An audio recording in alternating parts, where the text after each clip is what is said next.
Je suis arrivé à la conclusion que l'emprunteur est vraiment l'esclave du prêteur. Et je ne plaisante pas avec ça. Les paroles de Dieu le confirment aussi. Et en réfléchissant un peu, je me suis demandé qui m'a appris qu'emprunter de l'argent était quelque chose de bien. C'était mon professeur de finance à l'université, qui était lui-même fauché. Vous voyez, si vous voulez gagner, vous devez essayer de trouver des gagnants et imiter ce qu'ils font. Si vous engagez un entraîneur personnel et que vous arrivez le premier jour et que votre entraîneur personnel pèse 160 kg, il y a un problème. Si vous avez écrit un livre sur le mariage et que vous avez été marié 14 fois, bénissez votre cœur, mais je ne veux pas lire votre livre. L'autre jour, j'étais avec un couple qui avait 87 ans. Ils sont mariés depuis une soixantaine d'années. Si tu veux te marier, c'est à ces gens qu'il faut demander conseil. Les hommes veulent savoir des choses de la part des gens qui font, trouver un gagnant et imiter ce qu'il fait. Le magazine Forbes publie chaque année les 400 personnes les plus riches d'Amérique du Nord. 67% d'entre elles, 7 sur 10, sont des riches de première génération. Ces gens ont commencé avec rien et sont devenus riches. C'est à eux qu'il faut demander conseil, et non pas le beau-père fauché qui a une opinion sur tout.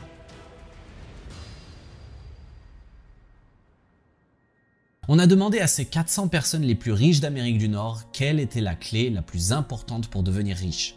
75% d'entre elles ont dit se désendetter et rester désendetté. Mais les gens fauchés ont toujours un plan de paiement, n'est-ce pas? Parce que les gens fauchés veulent régulièrement une voiture qu'ils ne peuvent pas se permettre. Ils veulent toujours une stéréo qu'ils ne peuvent pas se permettre. Ils veulent toujours des vêtements ou des vacances qu'ils ne peuvent pas se permettre. Et laissez-moi vous dire comment vous pouvez savoir si vous pouvez vous le permettre. Si vous avez de l'argent pour le payer. Si vous n'avez pas d'argent, par définition, vous ne pouvez pas vous le permettre parce que lorsque vous vous endettez, vous êtes accroché à ces paiements. Vous êtes un esclave. Jésus a dit que c'est dur de servir 2 maîtres à la fois. Alors, qu'est-ce qu'on va faire? Comment allons-nous nous en sortir? Je vais vous dire ce qu'il faut faire pour ne plus être esclave de vos dettes, avec une application pratique dans le monde réel. Vous voyez, la vérité est que si vous répandez un mensonge ou un mythe, assez souvent, assez fort et avec assez de sophistication, les gens finiront par le croire. Et ils parleront de ce mensonge à d'autres personnes. Et ce n'est pas qu'ils voulaient mentir. Ils ont simplement cru au mensonge et l'ont répandu. Cela arrive tout le temps. Il y a donc 5 choses que vous devez faire et avec votre intensité de gazelle, ces 5 étapes vont vous tenir hors de la dette. Regardons-les. La première est que vous devez économiser de l'argent. Vous devez absolument économiser de l'argent. Nous enseignons aux gens la toute première chose à faire avec l'argent. Ce que nous appelons la première étape est d'économiser 1000 $ aussi vite que possible sur un petit compte d'épargne. Donc, mettre un peu d'argent de côté, économiser de l'argent est votre première étape. L'étape suivante, c'est d'arrêter d'emprunter de l'argent. Tu ne peux pas sortir d'un trou si tu continues de creuser le fond. Alors tu dois dire, peu importe ce qui arrive, peu importe la situation, quel que soit le désespoir ou l'intrigue ou la grande opportunité, je n'emprunterai plus d'argent. Je n'emprunte plus jamais d'argent. Je ne dis pas que Dieu va donner de l'argent aux gens stupides parce qu'ils vont le perdre. Mais si vous suivez un plan, je peux vous dire ceci. Au fil des années de conseils, j'ai vu des gens, année après année, se débarrasser de leurs dettes et avec une intensité de gazelle, j'ai vu leurs revenus augmenter. Numéro 4, vendre quelque chose. Vendez tellement de choses que vos enfants penseront qu'ils sont les prochains. Mettez tout ce que vous avez sur eBay, mettez le chat sur Craigslist. La plupart d'entre vous n'ont pas besoin de vendre leur maison. Mais certains ont besoin de vendre leur voiture. Certains d'entre vous sont hors de contrôle. J'ai des gens qui m'appellent et qui me disent « Vous savez, je gagne 32 000 $ par an. Comment je peux financer l'université de mon enfant ?» Eh bien, combien devez-vous sur votre voiture? Mais j'appelais pour l'université. Oui, je sais, mais combien devez-vous sur votre voiture? 28 000? 28 000 pour ta voiture, mec? C'est stupide. C'est le conseil biblique juste là. Vous ne pouvez pas vous déplacer avec un paiement de voiture de 600 $ par mois. Et personne n'est vraiment impressionné. Personne n'est impressionné. Ils agissent comme s'ils l'étaient pendant 20 minutes. Mais après que l'odeur de la voiture neuve se soit dissipée, ils ne sont plus impressionnés. C'est tout. Numéro 5. Prenez un travail à temps partiel, ou un travail supplémentaire, ou quelques heures supplémentaires, ou quelque chose comme ça. Ma grand-mère avait l'habitude de dire qu'il y a un bon endroit où aller quand on est fauché. Allez travailler. Le travail est un moyen sûr de gagner de l'argent. Si vous lisez les Écritures, notre Dieu est un Dieu du travail. Les diligents prospèrent. Si vous ne travaillez pas, vous ne mangez pas. Tout est là-dedans. Je ne fais que prier et attendre Dieu. Non, c'est un raccourci pour le chrétien paresseux. Tu dois te lever, quitter la grotte, tuer quelque chose et le ramener à la maison. C'est comme ça que ça marche. Nous sommes des gens d'action. On n'est pas des gens de passivité. On est un peuple proactif qui fait bouger les choses. Sortez d'ici, démolissez quelque chose et mettez le bazar quelque part. Cela résoudra beaucoup de problèmes. Il n'y a que deux côtés de l'équation, les revenus et les dépenses. Il faut réduire les dépenses et augmenter les revenus, ce qui crée une marge au milieu pour donner et épargner. C'est ça la formule. Tu dois vraiment gagner plus d'argent. Tu veux travailler comme un fou pour le reste de ta vie? Non. Vous travaillez comme personne d'autre, pour que plus tard, vous n'ayez plus à travailler comme personne d'autre. Je travaille quand je veux. Vous savez pourquoi? Parce qu'avant, je travaillais tout le temps. Maintenant, je fais ce que je veux, quand je veux. Je suis pourri gâté. Mais il y a un moyen d'y arriver, en faisant la différence pendant un certain temps. L'intensité pendant une courte période de temps fait exploser les choses. Faites ces 5 étapes. Elles vous feront sortir de vos dettes à tous les coups. Pensez-y avec moi. Si vous n'aviez aucun paiement, si vous étiez une gazelle intense et que vous n'avez aucune dette et que vous priez et que vous travailliez davantage et que vous arrêtiez d'emprunter plus d'argent et que vous vendiez des choses et que vous vous débarrassiez complètement de vos dettes, imaginez votre vie. Si tu n'as pas de paiement, combien pourrais-tu économiser? Combien pourrais-tu investir si tu n'as pas un crédit à rembourser? Vous savez, si vous investissez ce que vous auriez dû en crédit pour votre maison, à quelle vitesse allez-vous vous rapprocher de 1 million de dollars? Vous pouvez faire des trucs incroyables avec 1 million de dollars. Combien pourriez-vous donner si vous n'aviez aucun paiement? Ces 5 étapes ne sont pas tirées de la Bible. Je les ai inventées, donc elles peuvent être fausses. Et vous pouvez décider si vous voulez les faire ou non.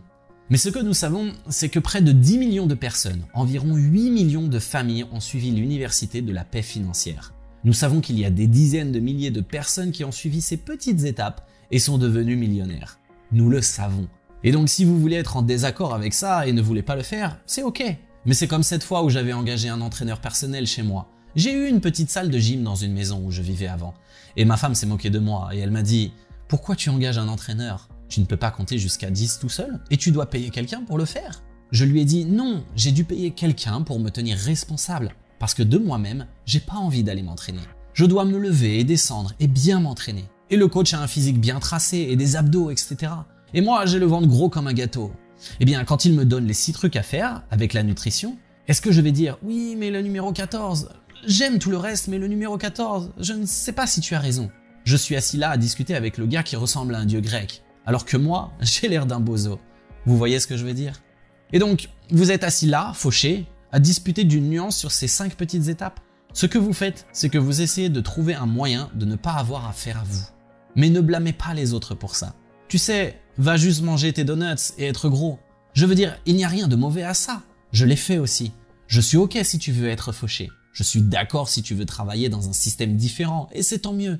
Mais tu n'as pas à diaboliser quelque chose qui a fait ses preuves, afin de justifier ton manque d'action. Et ça, c'est juste de l'immaturité. Et c'est un classique des réseaux sociaux avec un type qui écrit un blog financier et qui vit dans le sous-sol chez sa mère. C'est juste un truc classique.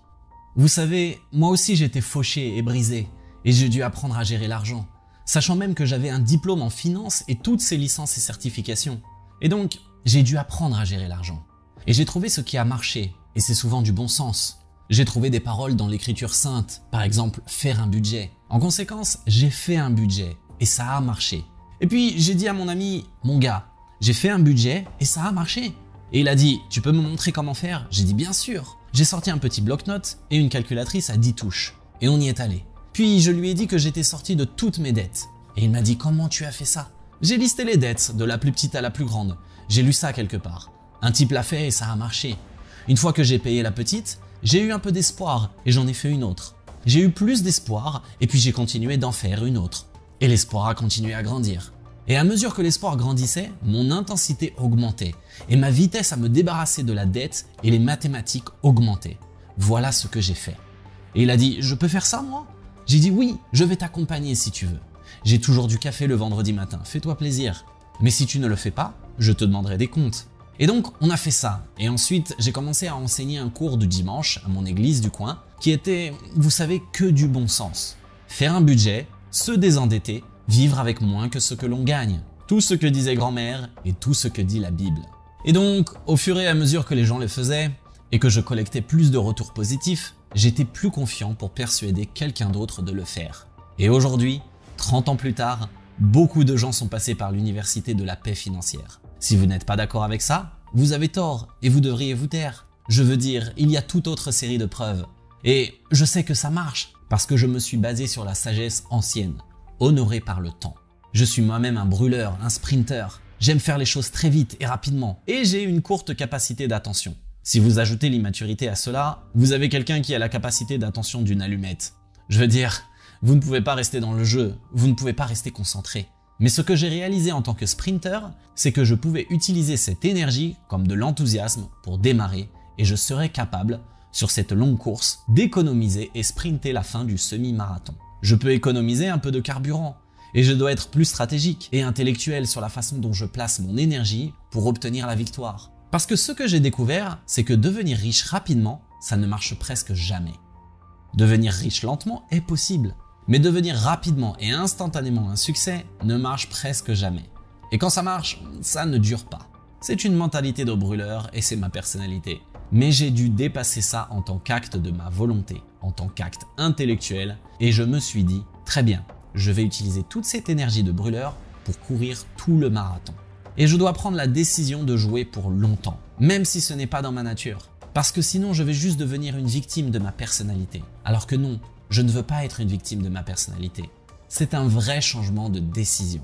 Si vous voulez gagner dans un domaine de votre vie, la principale façon dont j'ai été capable de faire ça dans ma vie, c'est de m'améliorer chaque année, dans chaque domaine et découvrir ce que nous appelons en affaires les meilleures pratiques de quelqu'un d'autre. Et donc, est-ce qu'un dixième de millionième de 1% des gens qui sont millionnaires le sont devenus grâce à la loterie? Ou est-ce que 96% des millionnaires sont devenus tels grâce à cette autre façon? La réponse est claire, j'opte pour le plan des 96%. Cela semble être une décision prudente à prendre. Maintenant, quel peut être le problème ici?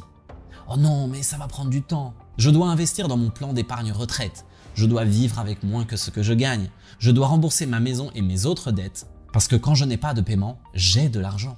La richesse, ça va prendre 10 ans. Ce que je vous dis va prendre 15 ans. Mais il y a une probabilité de 96% de fonctionner. L'autre a 1/10 de chance de fonctionner.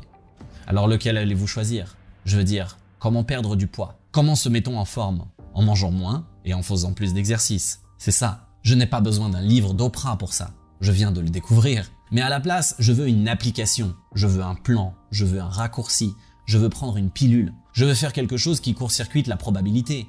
Mais sur toutes les personnes que vous connaissez qui ont perdu du poids et l'ont gardé et sont devenues en forme, est-ce que l'une d'entre elles a vraiment utilisé un raccourci? Non. Ces gens ont simplement fait preuve de discipline et de constance. Et parmi toutes les personnes que vous connaissez qui ont développé de merveilleuses entreprises, combien d'entre elles l'ont fait en 20 ans? Et combien d'entre elles l'ont fait en 20 mois? Beaucoup plus sur 20 ans bien sûr. Et combien de ceux qui ont fait plus de 20 mois ont même survécu 20 ans? En fait, je suis un gars pratique, je regarde juste les données. Qu'est-ce qui fonctionne? Environ 15% des millionnaires que nous avons étudiés ont fait leur fortune en tant qu'entrepreneurs. Et voici pourquoi nous n'avons pas étudié les déca-millionnaires. Nous avons étudié les millionnaires de 1 à 5 millions. Il faut maintenant passer de 10 à 30 millions ou de 10 à 15 millions pour être déca-millionnaire. Si vous voulez être Jeff Bezos, ce n'est pas en lisant mon livre que vous y arriverez, parce que c'est très difficile.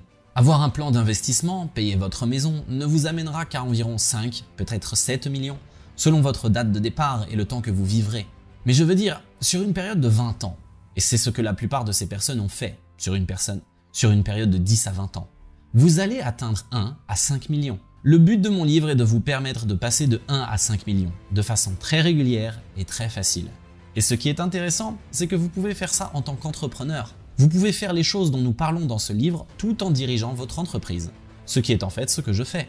Je veux que vous obteniez 10 billets de 100 $ tout de suite, rapidement. Prenez-en 10. 10 billets de 100 $ aussi vite que possible. Dans un délai d'un mois, allez faire un vide-grenier pour trouver des choses à vendre. Un délai maximum d'1 mois. Je veux que vous économisiez 1000 $ immédiatement, rapidement. C'est le petit pas le plus difficile à faire parce que c'est le point crucial. C'est là où vous décidez, est-ce que je vais vraiment changer ma vie? Est-ce que je vais vraiment adhérer à ce processus? Est-ce que je vais faire quelque chose que les autres font? Est-ce que je vais m'engager dans ce processus ou continuer à faire comme avant? Il faut que vous deveniez sérieux, que vous vous concentriez. Cette chose-là va changer votre vie parce que nous n'aimons pas le changement. Les êtres humains n'aiment pas le changement. Nous avons tendance à faire toujours la même chose. Il y a des gens qui travaillent depuis 15 ans dans un emploi qu'ils détestent chaque jour. La seule raison pour laquelle ils ne changent pas, c'est qu'ils n'aiment pas le changement. Même si nous faisons des choses qui ne nous conviennent pas, nous les défendons. Nous nous protégeons et nous nous battons pour notre droit à être stupides. Vous avez déjà fait ça? Par exemple, je suis en train de rouler. Le compteur indique 80 km/h. Ma femme regarde la carte et me dit que nous allons dans la mauvaise direction. Je lui réponds que oui, mais qu'on est dans les temps. C'est stupide d'avoir dit ça, mais je l'ai fait. Nous sommes coincés dans nos habitudes, n'est-ce pas?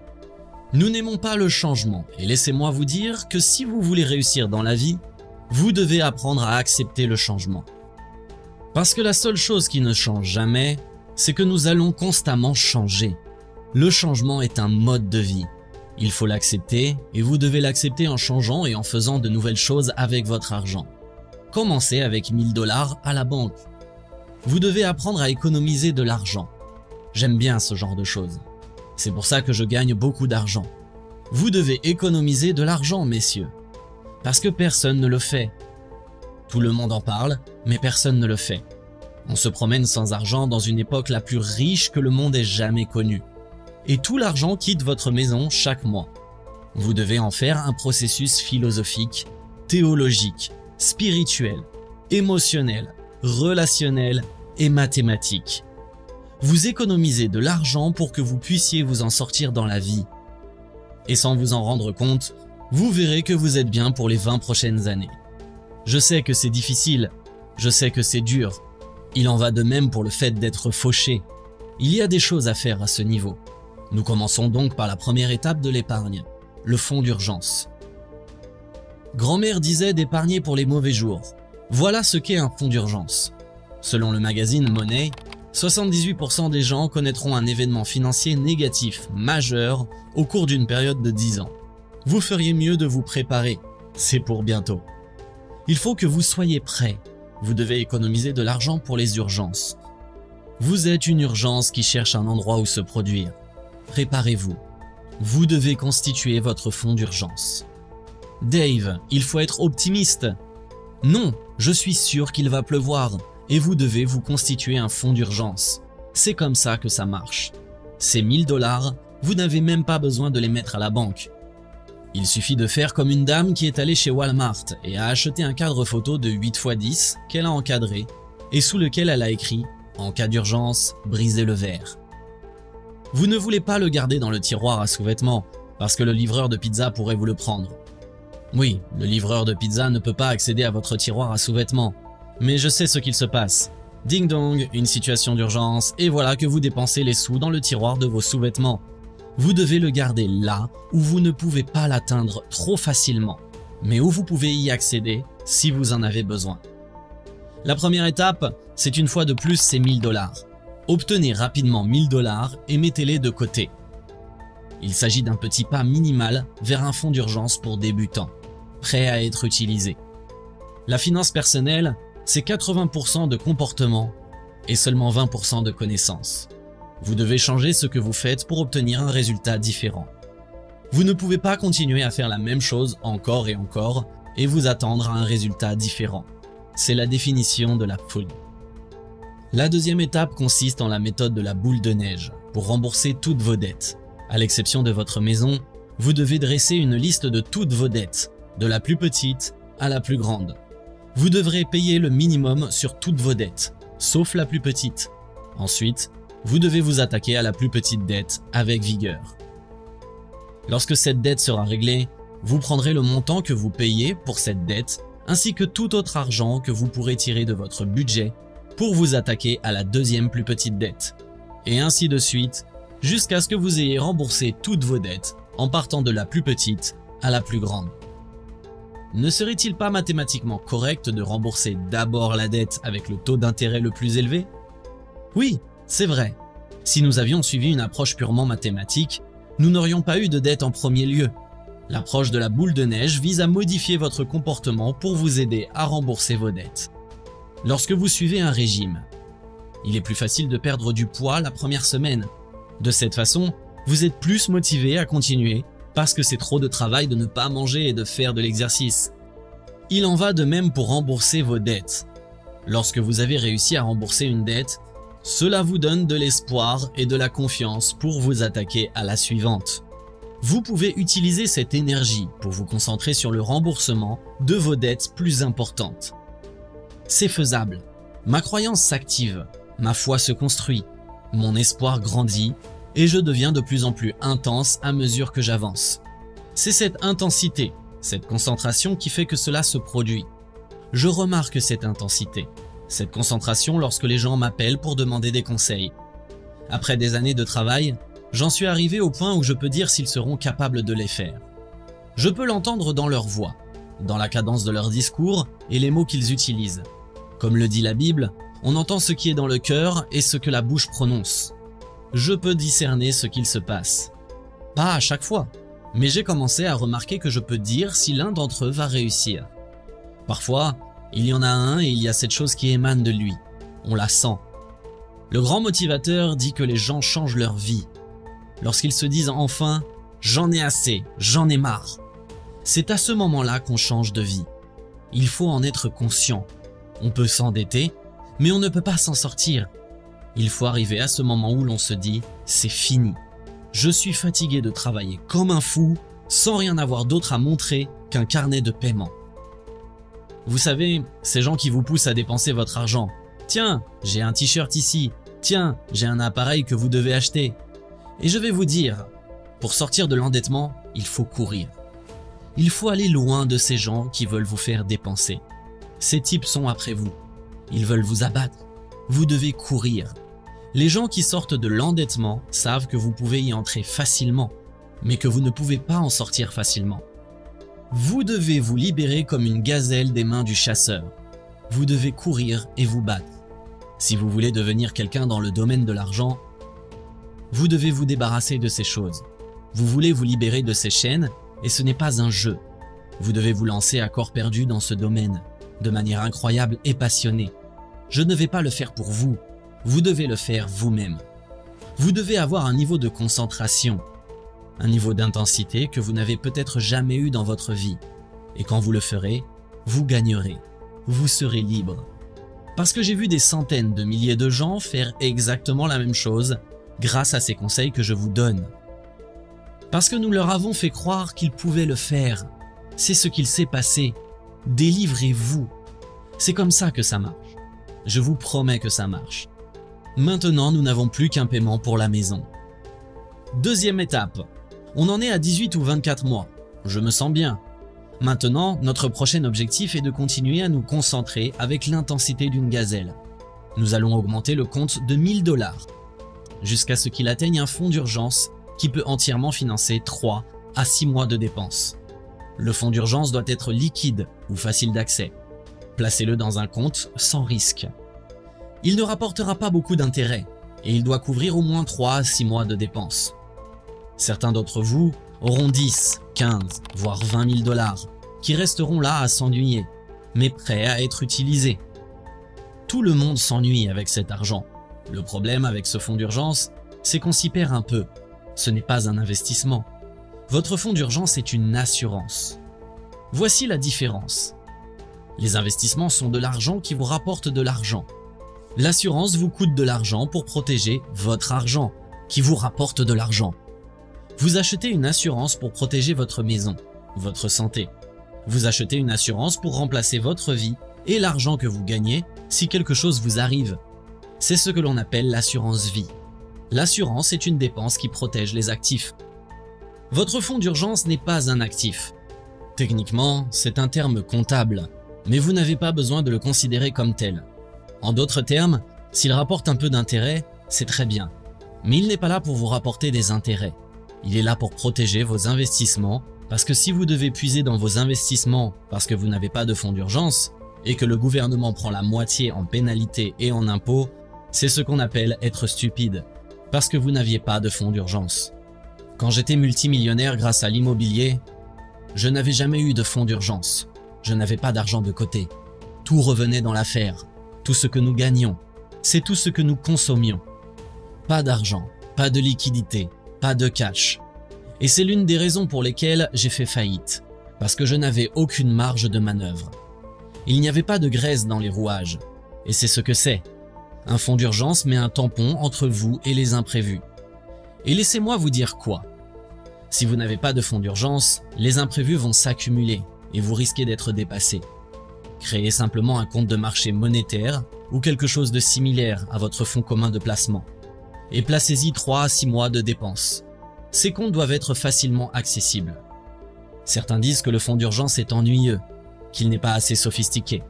Pourquoi mettre 20 000 $ de votre argent sans avoir un rendement significatif? Je pourrais faire beaucoup mieux avec ça. Je pourrais investir dans une entreprise, un projet ou quelque chose qui me passionne. Mais un fonds d'urgence est une dépense essentielle. Cela vous protège contre les imprévus et vous donne la liberté de prendre des risques en sachant que vous avez une sécurité financière. Les entrepreneurs font souvent cette erreur, et c'est une énorme erreur. Ils vont développer une bonne affaire, une affaire de 10 à 10 millions de $ en revenus bruts, et je les rencontre quand ils ont 48 ou 55 ans, et ils n'ont pas d'argent de côté. Tout leur actif est dans leur entreprise. Eh bien, c'est un manque de diversification. Il y a toutes sortes de risques.